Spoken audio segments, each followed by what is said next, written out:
A ótica que a gente tem que ter é como eu falava da videolaparoscopia. Vamos citar o exemplo. Cirurgia aberta. Né? Então, fazer uma incisão de 1 palmo no abdômen do paciente para fazer uma cirurgia de apêndice ou de pedra na vesícula, né? A colestectomia.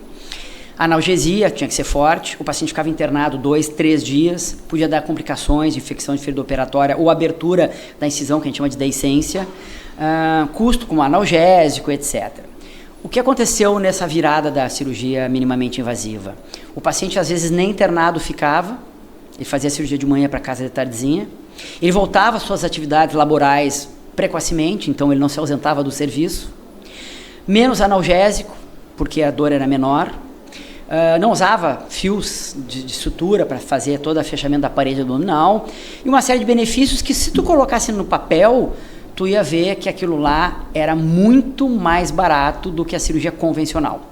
É óbvio que tinha um investimento inicial na tecnologia, tinha que comprar uma torre de vídeo, uma câmera de alta definição. Passado aquele tempo de que o investimento era pago, a partir dali era só lucro, digamos assim, ou dinheiro que voltava e era economizado. Então, às vezes a tecnologia ela se apresenta como cara, e as tecnologias, principalmente hardware, equipamentos, são caros no início, mas eles vão depois baixando o custo, porque tem vários outros players, tem vários outros concorrentes que vão baixando o preço. Quando a tecnologia ela é isolada, ela tem o preço que ela vai colocar. Quando novas tecnologias começam a copiar, digamos assim, ou competir, o preço vai baixando, é oferta e procura, né? Que nem bolsa de valores. Uhum. Então, assim, a tecnologia, sim, ela pode ser cara no início.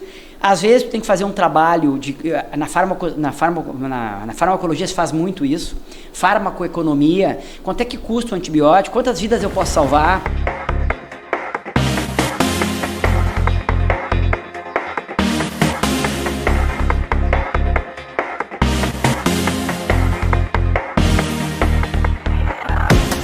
Olá! Meu nome é Paula Barcelos, sou jornalista da revista Emergência e estamos começando o programa Emergência Entrevista, aqui da Prevensul, a 21ª Feira de Saúde e Segurança do Trabalho e Emergência. E hoje, na minha frente, está um ícone da tecnologia no APH, o médico Luciano Silveira Eifler. O doutor, ele tem uma extensa trajetória na área do APH. Ele é cirurgião geral, especialista em emergência, médico regulador do SAMU de Porto Alegre, instrutor dos cursos ATLS, PHTLS e o POCUS, o Ultrassom Point of Care. É consultor da Concept Med, consultoria em inovação. Autor do livro Empreendedorismo e Transformação Digital na Saúde. Doutor, seja bem-vindo ao programa Emergência Entrevista. Prazer, Paula, estar aqui e conversar sobre um assunto tão interessante que é a tecnologia na área da saúde. Certo.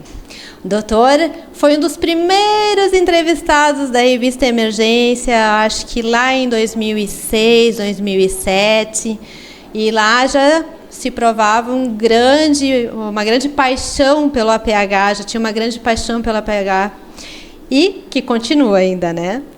Doutor, a experiência no SAMU lhe incentivou a ir para essa área de tecnologia? Como é que o senhor chegou nessa área de tecnologia aliada ao APH? Bom, isso já está no meu DNA. Sempre gostei de tecnologia desde criança, sempre fui muito curioso. E em 92, mais ou menos, eu estive em Miami, fiquei um ano fazendo a faculdade, um intercâmbio cultural. Eu estava para me formar e lá eu conheci um laboratório de cardiologia muito interessante, que tinha um robô que simulavam as cardiopatias, a ausculta cardíaca e tal. E aquilo foi uma coisa muito interessante e me instigou mais ainda a buscar essas tecnologias aplicadas na área da saúde. Depois, quando eu fiz a residência em cirurgia geral, nós começamos com a videolaparoscopia, aqui em Porto Alegre, foi naquele ano de 91 para 92. Eu estava me formando na faculdade e tive contato com a videolaparoscopia, que mudou completamente a forma que os cirurgiões operavam. Não se abria mais o abdômen, né? A máxima era grandes cirurgiões, grandes incisões. Isso mudou completamente o mindset e a cirurgia partiu para uma cirurgia minimamente invasiva, através da televisão e sem abrir o abdômen, através de pequenos orifícios, que é a cirurgia videolaparoscópica. Isso naquela época. E a partir daí, sempre envolvido com a tecnologia, tentando trazer protagonismo na área da emergência e urgência. E quando eu entrei no SAMU de Porto Alegre, isso foi em 2002, logo em seguida eu fiquei como responsável técnico, o Alexandre Escobar na época era o RT, e eu assumi então a responsabilidade técnica do SAMU de Porto Alegre. E aí eu tive a oportunidade de implantar várias dessas tecnologias aí que acabam melhorando a eficiência do atendimento em urgência e emergência. Então é uma paixão antiga já desde criança e que teve esses dois marcos aí interessantes, que quando eu estive em Miami conhecendo essa tecnologia do robô, né, para o ensino, então era uma tecnologia aplicada ao ensino, e na transformação da cirurgia aberta para a cirurgia videolaparoscópica, né, são dois marcos bem interessantes. E daí que trouxe isso para o APH quando o senhor foi para o SAMU? Exato. Aí nós montamos o Núcleo de Educação Permanente, o NEP, em Porto Alegre, e o objetivo era treinar, capacitar, qualificar os médicos no atendimento. Porque o pré-hospitalar e a situação de emergência, ele é multidisciplinar. Então eu tenho que saber bem obstetrícia, cardiologia, trauma, psiquiatria, são todas essas situações, e é um ambiente pré-hospitalar, como o nome próprio já diz, né? Um ambiente hostil, um ambiente diferente, eu não estou dentro de um hospital, então toda a tecnologia aplicada vai ajudar. Por exemplo, via aérea difícil, a intubação, eu não tenho um backup ou um anestesista, alguém que possa me ajudar mais experiente numa necessidade de intubar um paciente. Então a gente introduziu o videolaringoscópio, que naquela época facilitava, tinha uma câmera na ponta, facilitava a visualização das cordas vocais para intubação. Também, lembrando agora, nossa discussão que a gente estava falando sobre essas implementações, do teleeletrocardiograma. Isso foi também implantado ainda com modem 3G, na época a internet estava recém começando. A gente conseguia enviar o eletrocardiograma das ambulâncias de suporte básico para a central de regulação. A partir daí se definia se tinha ou não um infarto e direcionava já direto para a angioplastia. Essa tecnologia ela diminuiu o tempo porta-balão, porque eu não parava numa UPA ou num lugar de menor complexidade para fazer o eletro, para daí definir que realmente era um infarto, e aí sim tinha que ir para a angioplastia. Então eu diretamente já fazia o diagnóstico no pré-hospitalar e depois enviava para a angioplastia diretamente, facilitando a rapidez na angioplastia daquela coronária entupida. A gente publicou naquela época também, eu tinha feito uma listinha aqui dessas datas, né, como se fosse um timeline. Isso foi a introdução da Fisioglobo foi em 2009. E em 2010 a gente publicou. Naquela época eu fazia parte também do corpo editorial da revista do Pronto Socorro. A gente publicou esse caso, né, que é o eletrocardiograma sendo realizado e transmitido via internet para a central de regulação. A tecnologia revolucionou a APH, então? Completamente. E numa situação que eu preciso tempo-resposta, tomada de decisão rápida, numa sala vermelha ou no atendimento pré-hospitalar, a tecnologia ela realmente vem de maneira fundamental para agilizar o processo todo, né? Então, se tu junta tecnologia, inovação, né? São as grandes inovações que fazem a ciência evoluir, a medicina evoluir. Então, tu aplica isso nesse ambiente de emergência, então é um ambiente perfeito para que a gente possa ter mais eficiência. E como foi essa introdução? Porque a tecnologia não dá para ser aplicada do dia para a noite, então qual foi o desafio de fazer isso? Continua, toda nova tecnologia, né, toda inovação, ela passa por um processo de validação, certificação, homologação pela Anatel, pelo Conselho Federal de Medicina, pela Anvisa, e mais que isso, a questão cultural da mudança, né? Então o que acontece, que nem eu digo, tem o hardware, tem o software e tem o peopleware. As pessoas, né? Então a gente tem que mudar a cultura. Essa transformação que eu falei sobre a cirurgia aberta para a cirurgia videolaparoscópica foi um processo que não só aqui em Porto Alegre, no Brasil e no mundo, que não foi fácil. A tecnologia ela teve que se mostrar mais eficiente, mais custo-efetiva, e aí após vencida a curva de aprendizado, ela foi instituída e hoje não se discute mais, mas sempre a nova tecnologia ela acaba tirando a zona de conforto dos médicos, dos especialistas, ou qualquer profissional. Então, e o preço e o custo às vezes é elevado e depois ela se torna mais barata, assim como foi com os nossos telefones celulares, né? Então, qualquer tecnologia. Então, o processo às vezes não é fácil, Paulo, ele passa por uma cultura, uma mudança de cultura, até que realmente as coisas se instalam. Vocês veem um exemplo que eu às vezes cito, Uber, quando iniciou, foi aquela guerra, os motoristas eram agredidos. Sim. Agredidos, quem não viu isso aí? Hoje o Uber está aí em todos os lugares, todos os países, então é uma tecnologia que ela tem que romper essa barreira. do preconceito, né? Da resistência do profissional em adotar, por exemplo, a videolaparoscopia foi a mesma coisa, para adotar essa tecnologia demorou, mas depois que ela se mostra realmente custo-efetiva, custo-benefício, ela acaba sendo implementada, mas existe um processo, né? Existe o timing também. Eu lembro que em 2015 eu comecei a utilizar o Smart Glass, tá? Que é o óculos inteligente. Hoje já tem algumas versões comerciais, né? Eu uso uma do Meta, que é da Ray-Ban, em que eu tenho uma inteligência embarcada no meu rosto. Hoje a gente usa o ChatGPT, ou a inteligência artificial, no celular, né? Então nós temos o smartphone, o smartwatch, que são os relógios que medem sinais vitais, etc. E agora nós estamos entrando na geração do Smart Glass. São os óculos inteligentes. Então eu tenho lá embarcado uma série de informações, né? Como é que ele funciona? Ele tem uma câmera integrada ao óculos, né? O óculos está conectado com a internet e tem toda a inteligência artificial. Então eu converso com a inteligência artificial, pergunto sobre uma dose de medicamento, como é que é feita uma diluição, qual é o na ambulância daí? Isso, em movimento, né? Onde é que é o hospital mais próximo? Eu posso consultar um protocolo relacionado a uma certa conduta, porque tem toda a informação embarcada ali. Eu não preciso tirar o celular do bolso. Inclusive, se eu estou com as mãos ocupadas... que geralmente está, fazendo um procedimento, eu consigo estar falando com a inteligência artificial. E mais, eu consigo transmitir em tempo real, como se fosse uma live, um streaming, para a central de regulação. Nós já fizemos essa prova de conceito em 2015. Eu fazendo um atendimento real em campo e sendo transmitido para a central de regulação. Qual é o objetivo disso? Eu ter o médico junto com os técnicos que estão atendendo. Por exemplo, um atendimento do suporte básico de vida. Então, eu tenho uma telemedicina embarcada com o médico e o técnico usando o Smart Glass, o óculos inteligente. Naquela época, a gente testou também a câmera dentro do baú da ambulância, para que eu pudesse ter uma imagem dentro do baú da ambulância e apoiar, ver o paciente, se ele está cianótico, se ele está sangrando, e apoiar o atendimento. É como se o médico estivesse dentro da ambulância ajudando o técnico de enfermagem a fazer o atendimento naquela situação. Não vai substituir a atuação médica, mas é um apoio, uma telementoria que pode ajudar. Então, os Smart Glass, que são os óculos inteligentes, vão acabar chegando em várias áreas, já são utilizados na indústria como um todo, né, porque ele apoia o funcionário a fazer determinadas ações. Em 2015 a gente fez uma consulta no Conselho Federal de Medicina, no Conselho Regional de Medicina, no Regional de Medicina também aqui do Sul, e fez uma reportagem na Zero Hora, bem interessante, falando sobre essas novas tecnologias, porque existe sempre em saúde a questão dos dados sensíveis, da privacidade do paciente, etc.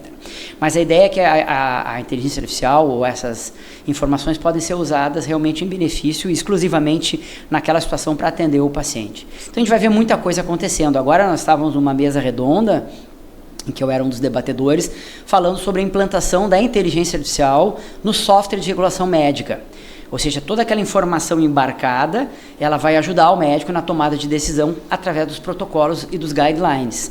Porque a inteligência artificial ela tem muita informação, ela vai nos apoiar. Em nenhuma hipótese ela vai substituir. A tomada de decisão é do médico, é do ser humano.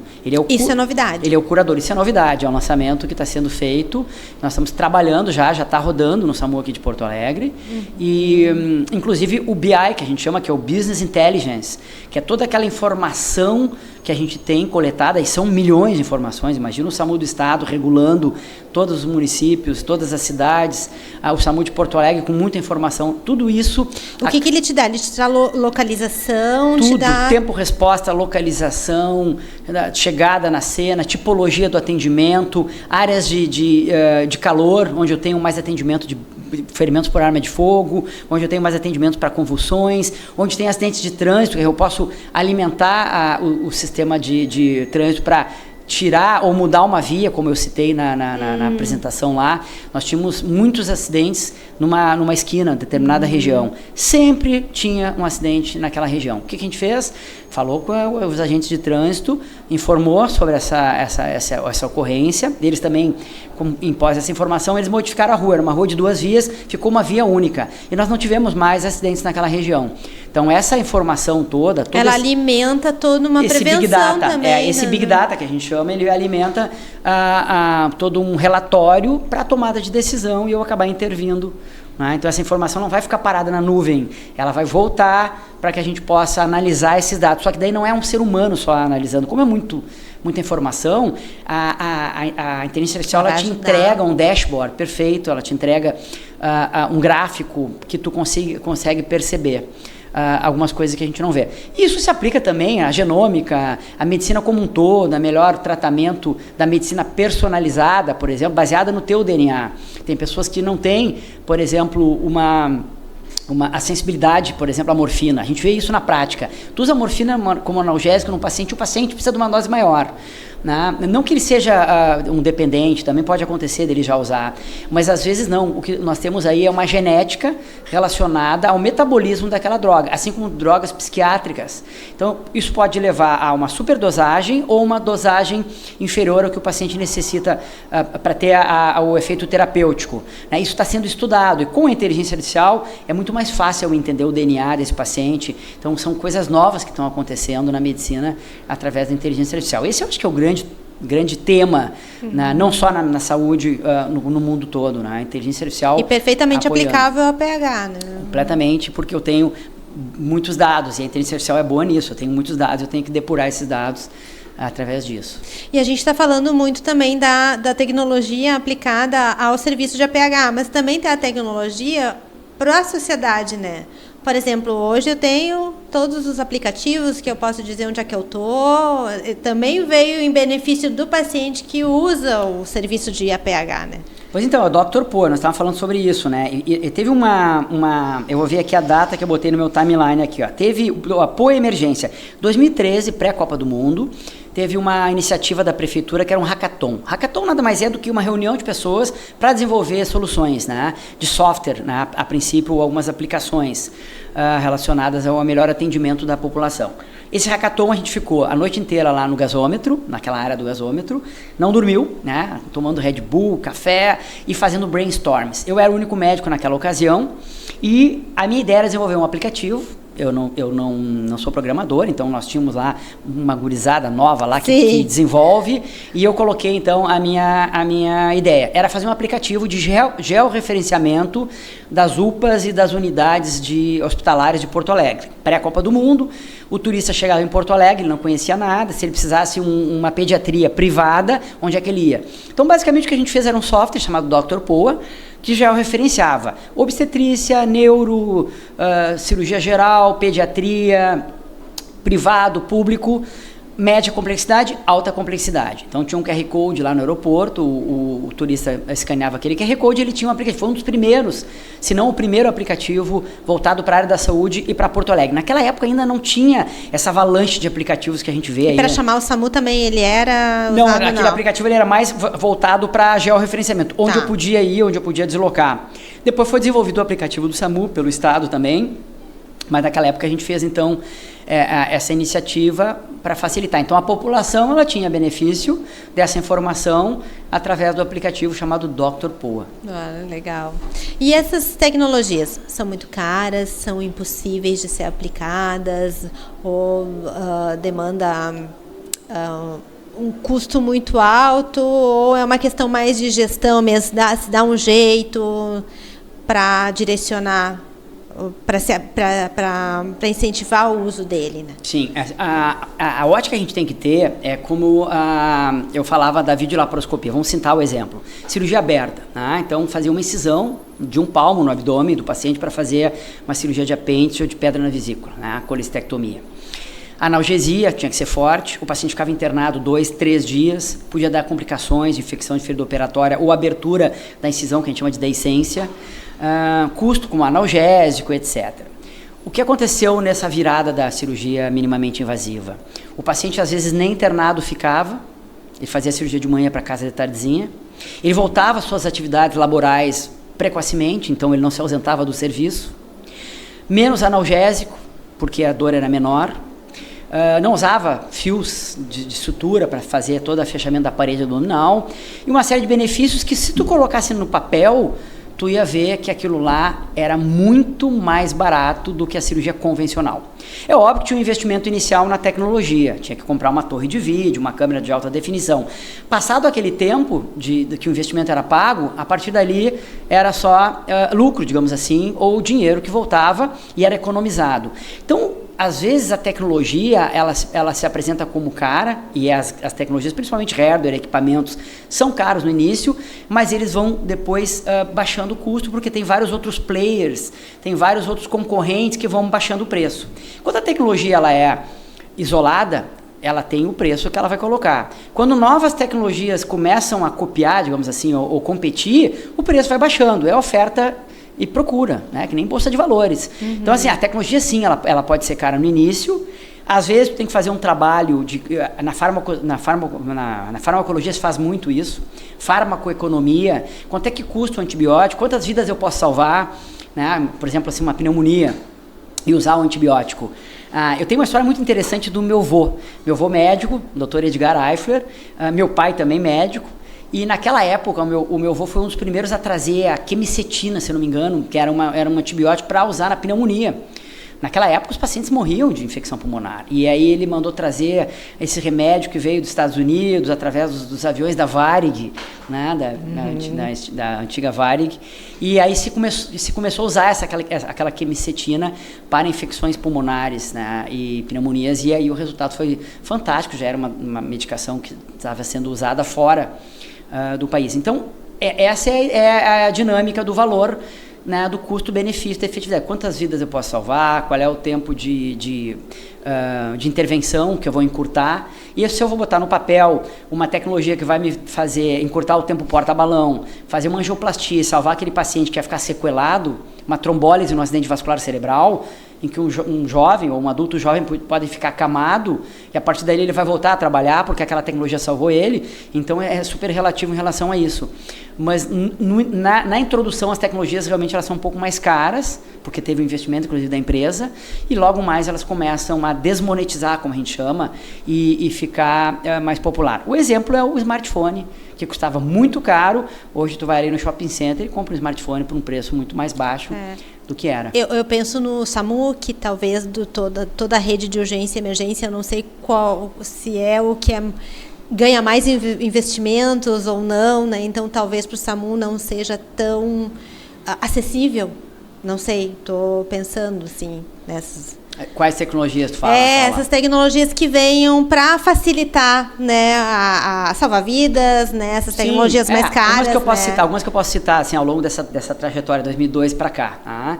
Foi o videolaringoscópio, que era uma tecnologia inovadora, né? Então entra como prova de conceito, depois da homologação, da certificação da Anvisa, ela começa a ser comercializada e entra. Hoje nós já temos, não é inovação nenhuma, a gente já tem o videolaringoscópio nas ambulâncias avançadas. O ultrassom, que também em 2000, eu tenho a minha timeline aqui, eu comecei a usar aqueles ultrassons portáteis de bolso, que é o Pocket, tá?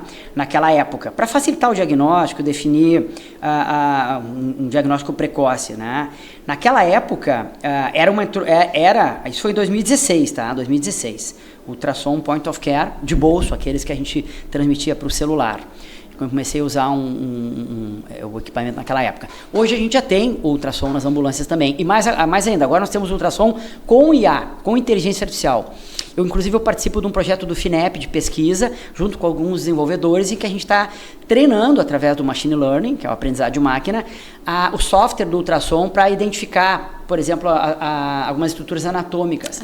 Principalmente em ultrassom cardíaco, que é difícil de às vezes, definir. Então, a gente treinou o software com inteligência artificial do ultrassom. Então, hoje, as máquinas estão bem mais evoluídas e a gente está usando essa também no SAMU de Porto Alegre, em que ele consegue te mostrar se tem sangue no abdômen ou não, se tem pneumotórax ou não, se a fração de ejeção daquele coração está efetiva ou não.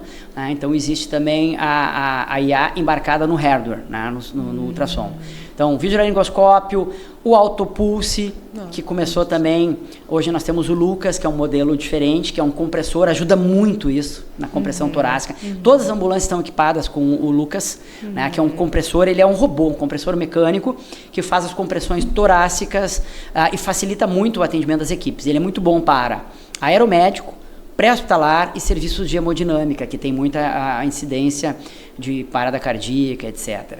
Então, é um equipamento que faz compressão torácica, gera um pulso extremamente efetivo e libera a equipe para pensar, para fazer outras intervenções. Porque quando a gente faz reanimação cardiopulmonar, eu não posso deixar o paciente sem compressão torácica nem eu tenho que minimizar a troca do socorrista, etc. E com a máquina eu coloco no play, pause, e funciona muito mais efetivo. A gente colocou também essas tecnologias. Totalmente acessíveis, então.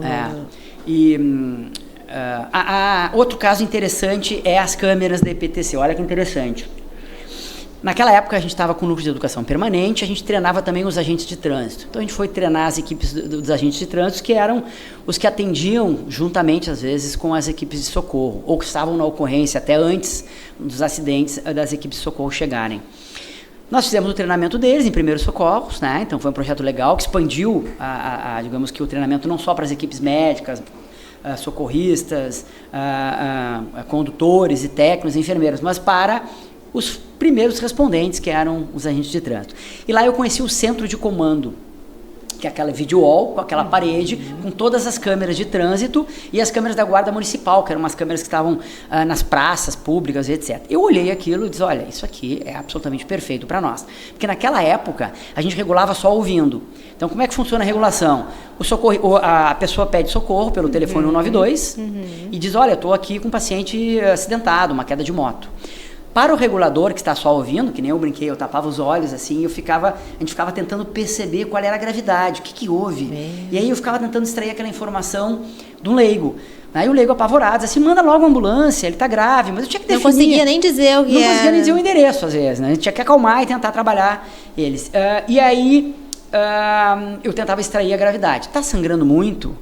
O tiro é aonde? Aí aqui na Avenida Ipiranga. Não, que parte do corpo, amigo, eu preciso saber. Aí no pé. Eu já ficava mais tranquilo. Onde é que é? Na cabeça. Bom, tiro na cabeça é mais grave, tem que ir avançar, tem que entubar. Então a definição de SA ou SB partia dessa informação. Dessa informação que eu elaborava na minha mente, conforme a informação do leigo me contando.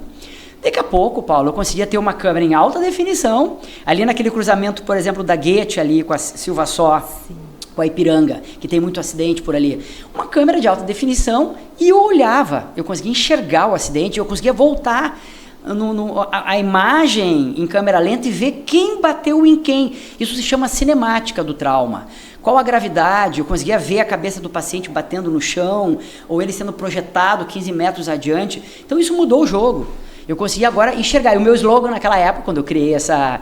na verdade, eu não teve custo nenhum, falando justamente sobre a questão do custo. Já existia uma estrutura instalada na EPTC. O que eu cheguei? Eu falei com o Capelari, que na época era coordenador da EPTC, e com o Fortunati, que era o prefeito. Olha, nós queremos fazer o compartilhamento dessas imagens no SAMU 92. Eu quero ter as imagens na tela para poder ver.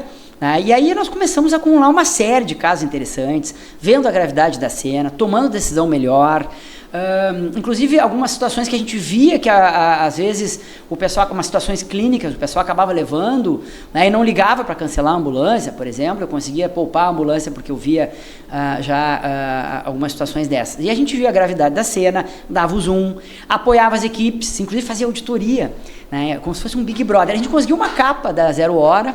Na época eu era RT e tinha problemas, a gente acabava indo para o Balanço Geral, para a RBS TV, para tentar explicar por que demorou a ambulância, enfim. Sim. A cidade está em movimento, eu digo que a cidade está em convulsão, e a gente está lá tentando atender da melhor forma, estratificando o risco, levando a ambulância para o local mais adequado.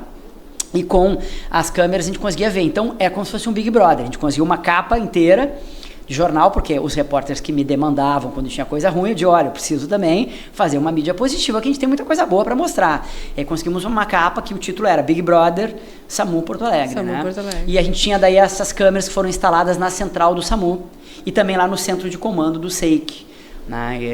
E eu fiquei um tempo lá no SEIC também, tinha uma cadeira lá da saúde, que a gente acabou integrando no centro de comando também a saúde. Era uma questão de integração, né? Então não teve custo, porque para não te mentir, todo o processo aconteceu da maneira organizada, da maneira legal, do compartilhamento de imagens.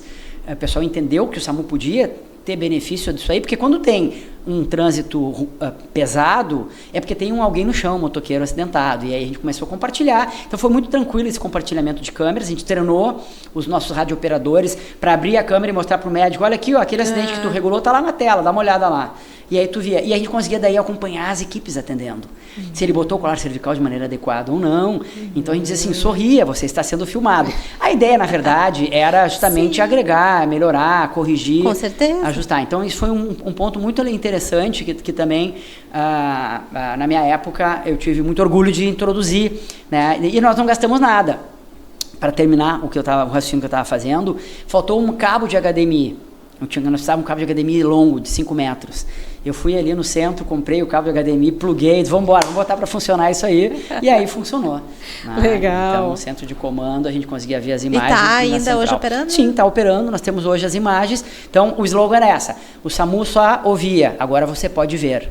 Então, o regulador tinha mais essa informação, além da informação que o solicitante passava, era ter as imagens da cena da ocorrência. Legal. E o que está rolando no mundo em termos de tecnologia para o sistema de APH? O que tem hoje explodindo? Eu acho que a grande fronteira é a inteligência artificial, sim, para tomar de decisão, para definir os protocolos, para facilitar ao médico, sugerir ao médico as condutas baseadas em evidências científicas, né? Como sempre, o médico é a última palavra, é o curador. Mas a IA eu acho que é fundamental. E a robótica também, a gente chama de a inteligência artificial física, né, que são os robôs. Aqui tem umas imagens que a gente vai passar depois do cachorro robô. Sim. Esse é o mascote. É o mascote. O melhor amigo do resgate. Exato. Esse é um case também que a gente fez junto com a equipe do BREC, que é busca de resgate em ambientes colapsados, né? Então a gente fez um case ali na arena do Grêmio, no Olímpico, né, o antigo estádio do Olímpico, que tem uma área para treinamento, e nós fizemos lá e usamos o cachorro. Na verdade, existia um cachorro já da Defesa Civil, né, que faz o resgate, a busca, e nós fizemos um comparativo do cachorro e do robô. Não é para competir, o cachorro é mais eficiente, porém, o cachorro robô, ele tem alguns recursos interessantes, como transmissão da imagem em tempo real, em alta definição.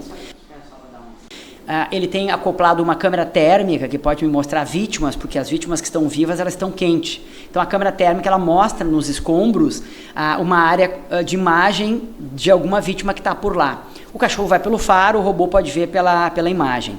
A detecção de gases tóxicos que são inodoros muitas vezes, e o cachorro, né, o animal pode acabar sendo até vítima, né? Então a ideia é que os robôs, eles façam aquele trabalho sujo, aquele trabalho perigoso e poupem os seres humanos e também os animais naquela situação delicada. E eles entram em áreas extremamente confinadas, né, e podem transmitir a imagem em tempo real. Então a gente fez esse projeto piloto, isso foi agora, final de 2025, e eu vou publicar ainda alguns cases que nós estamos fazendo utilizando o robô para resgate. Então a aplicação... Vocês usaram em algumas situações? Já. Nós usamos assim para treinamento ainda com a equipe do BREC, tá, do resgate em estruturas colapsadas. Tá? Colocamos também equipamentos no dorso do cão, depois eu posso passar. Ele leva, então, por exemplo, tu tem uma situação de conflito, o robô pode levar o equipamento lá naquela situação. E como nós estávamos falando antes, as grandes evoluções na saúde e na medicina, elas passam pelas guerras, né? Então, muitas situações, né? Infelizmente, as guerras estão sempre, né, presentes né, nesse momento a gente tem várias em andamento, né? E a evolução, às vezes, da medicina passa por isso. E os drones, né, que a tecnologia ela tem para o bem e para o mal. A fissão nuclear produz energia, o homem vai lá e faz a bomba atômica. Os drones, eles podem levar desfibriladores. Já tem uma prova de conceito feita na Alemanha, um vídeo que circulou no YouTube, em várias redes sociais. O drone leva o DEA, o desfibrilador externo automático, até o local da parada cardiorrespiratória, né? Isso é uma coisa que a gente vai ver logo em seguida. Os drones ambulâncias também, já existem em Dubai, lá... em alguns países, drones que são táxis, né, e que circulam em alguns locais. Então, os drones que na guerra usam bombas, e a gente tem visto na TV todo dia, podem também utilizar para salvar vidas, levar o desfibrilador. Eu escrevi até ajuda humanitária, porque tem muitos que levam alimentos, levam, né? Vacinas. Eu escrevi um capítulo, agora não me lembro qual foi o livro, que era sobre os drones na saúde. E naquele capítulo eu peguei alguns cases mundiais em que, por exemplo, em áreas remotas, que não tem estradas, por exemplo, os drones são, isso são cases já que bem estabelecidos, eles levam vacinas, eles levam medicamentos, levam amostras de sangue em áreas remotas em que o drone tem uma desenvoltura excelente, porque ele simplesmente vai transitar por alguns corredores homologados, né? Óbvio que os drones eles também têm que voar de maneira segura, né? Porque os drones são perigosos. Sim, todo o protocolo, né? Eu tenho alguns vídeos no YouTube, se vocês colocarem lá, falando aqui para a nossa audiência, colocar SAMU Porto Alegre, drones, ou Luciano, enfim, vai acabar caindo nesse vídeo, que foi um teste que a gente fez com os drones. Eu usei uma Mavic Pro, que é um modelo dobrável, bem comercial, bem comum, e nós fizemos algumas filmagens aéreas em treinamentos de resgate, em que tu pode ver, por exemplo, múltiplas vítimas, né? Eu consigo enxergar aquela imagem e alimentar minha central de regulação ou centro de comando, onde está a vítima, ou descobrir onde é que ela está. Né? Isso foi usado em Brumadinho,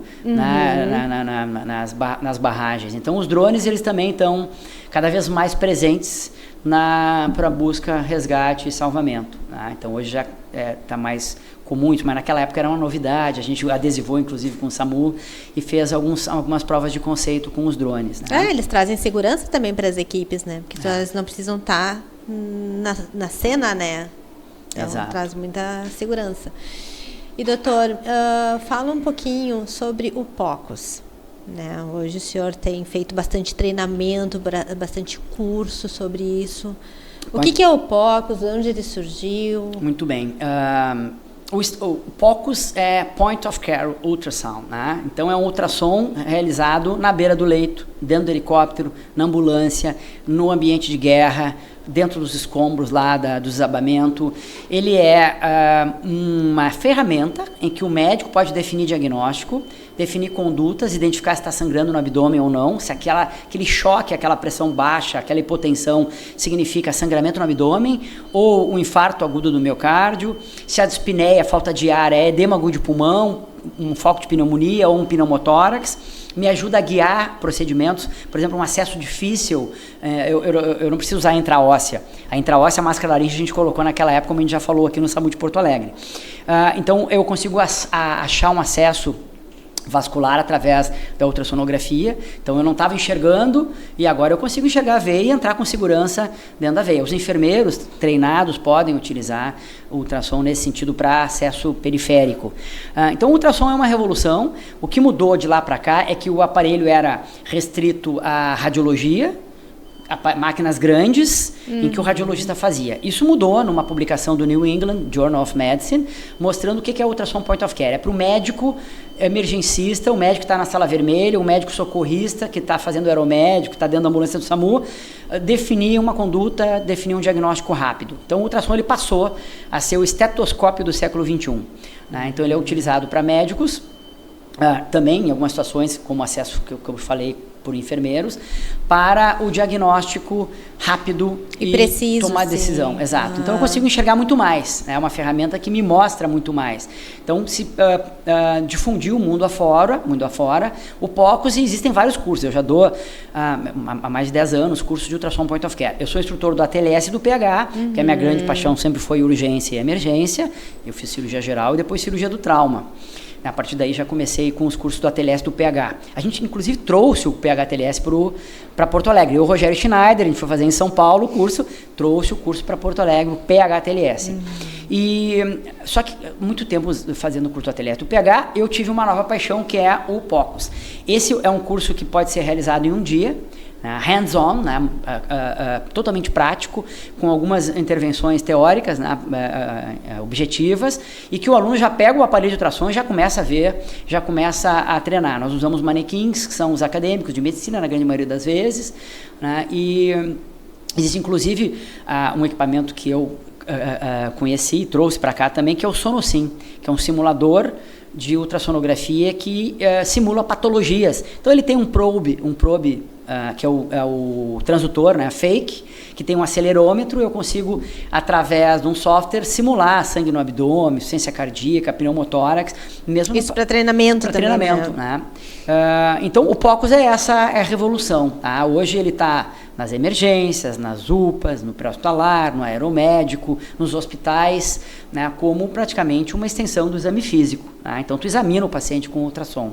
Então, é uma grande inovação que vem trazendo o benefício para os pacientes, principalmente nessa situação aguda. Não é um radiologista, que eu vou chamar ele de casa, que está de sobreaviso, não. Ele é um médico que está atendendo. Né? Então, essa publicação do New England, na Journal of Medicine, ela falou isso aí. Ó. O que é o POCUS? A ultrassonografia é feita pelo médico que está atendendo. E a gente tem visto agora o ultrassom entrar em várias outras áreas também. Fisioterapia, para avaliar pulmão, avaliar a ventilação mecânica. Na estética, existem ultrassons com 22 MHz que fazem um ultrassom periférico, bem superficial, e eu consigo daí ver vascularização para fios de PDO, enfim. Então a estética está também usando, cirurgia plástica, né? Mas o nosso foco urgência e emergência nós usamos para atender o paciente em situação crítica naquela situação de crise, né? No trauma, na emergência clínica. E está sendo disseminado, está sendo bem conhecido o Brasil afora. Isso, é uma tecnologia que não tem mais volta. Ele está se capilarizando praticamente todo o serviço. Nós fizemos o treinamento, eu fiz o treinamento de 3 turmas, de mais ou menos 10, 12 alunos, então são turmas pequenas para a gente ter bastante prática. Levamos os Phantoms, que é aquele modelo em gel, que eu consigo fazer a punção guiada com ultrassom, então chama de Phantom. Tá?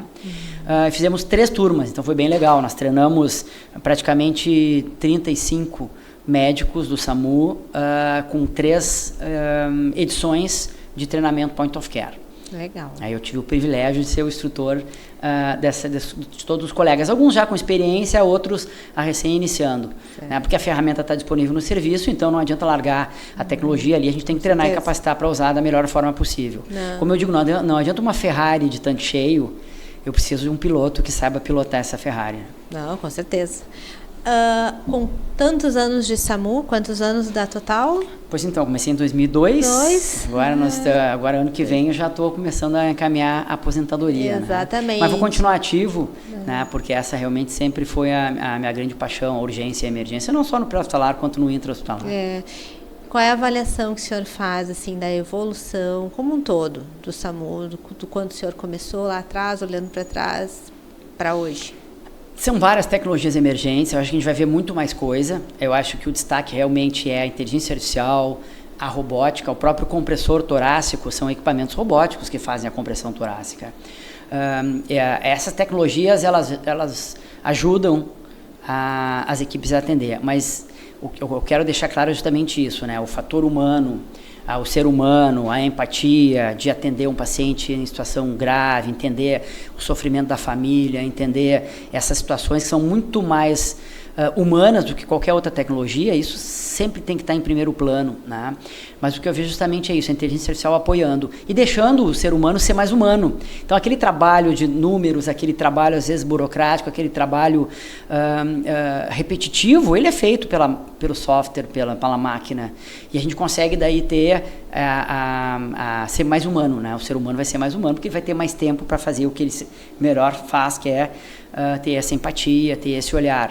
Mas eu vejo muita coisa nova nos próximos anos e tudo passa por custo-efetividade, homologação, por uma questão de segurança. Na medicina tem esse fator, esse compliance, porque eu não posso botar uma tecnologia que é perigosa. A própria cirurgia robótica, né, ela tem que ser homologada. A gente viu agora a cirurgia, os colegas lá, o Dr. Norberto, o Leandro Totti Cavazola, que são colegas que já estão na geração, a minha geração foi a videolaparoscopia, e agora já tem essa geração nova que já começa com a robótica, com a cirurgia robótica. Foi feita na cirurgia transcontinental, né, que foi divulgada agora.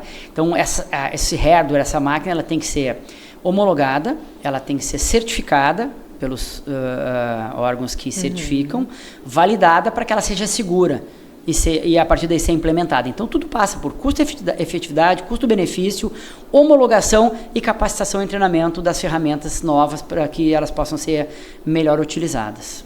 Certo. E quem lhe inspira? Quem lhe inspira na carreira? Principalmente voltada à urgência e emergência?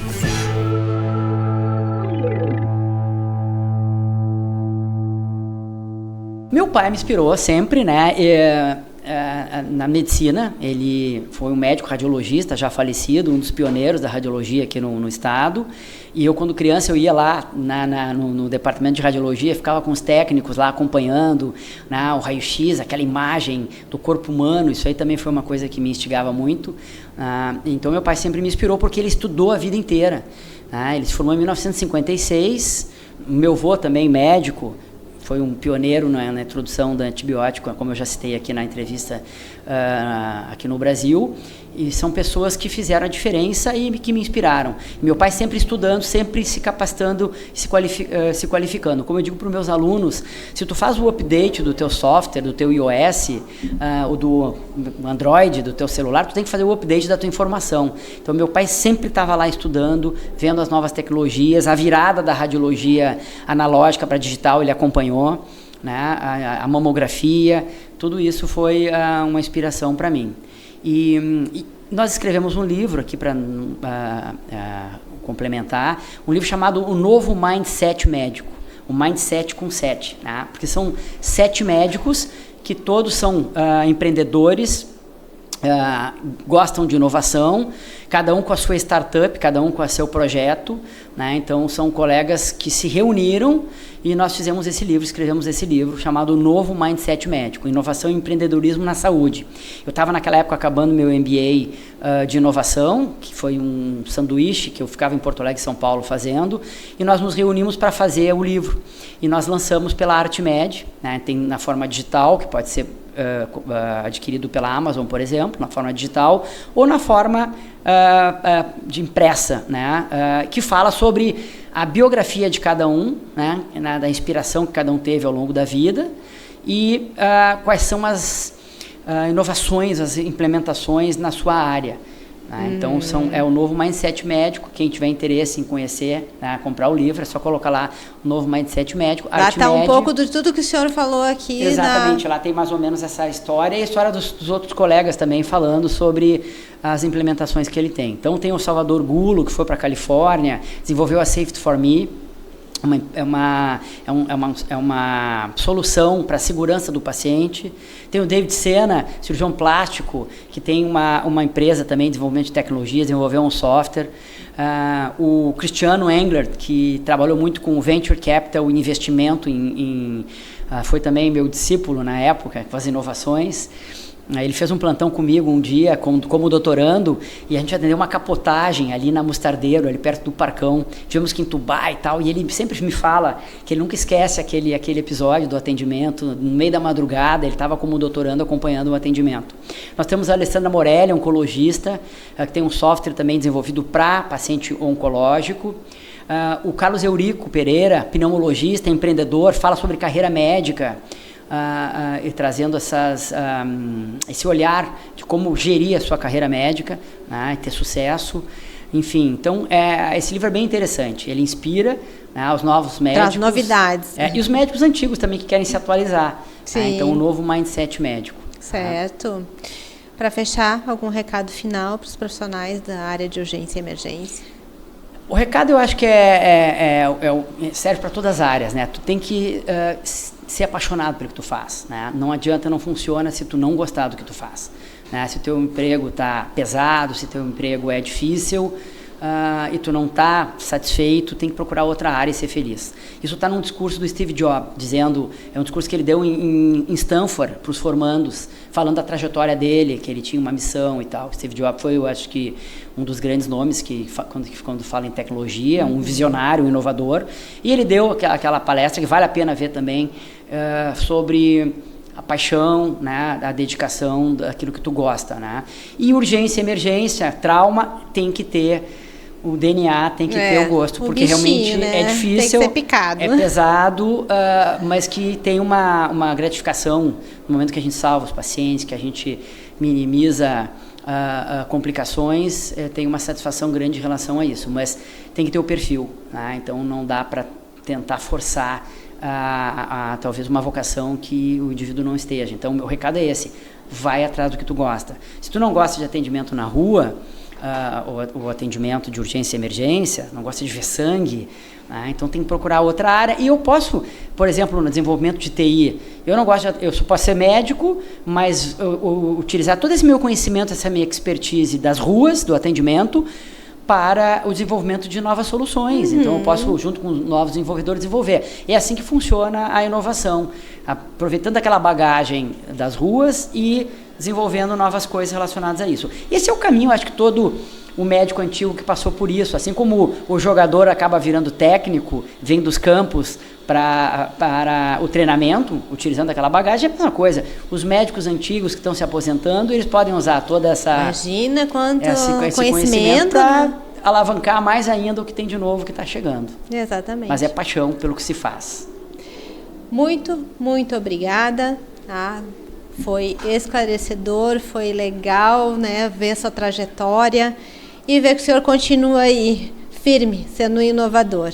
Foi um prazer e deixar já os parabéns para a Prevensul, a revista Emergência, acompanhei toda essa trajetória, né? Eu me sinto parte desse processo todo, e esse evento na PUC está fantástico, essa troca de informação com várias especialidades, com várias áreas de atuação, para a saúde ocupacional, para a segurança no trabalho e para a atuação em emergência. Então, vocês estão de parabéns, para mim foi um presente a gente sentar aqui, conversar e reviver todos esses momentos aqui juntos. É bom mesmo, né? Muito obrigada.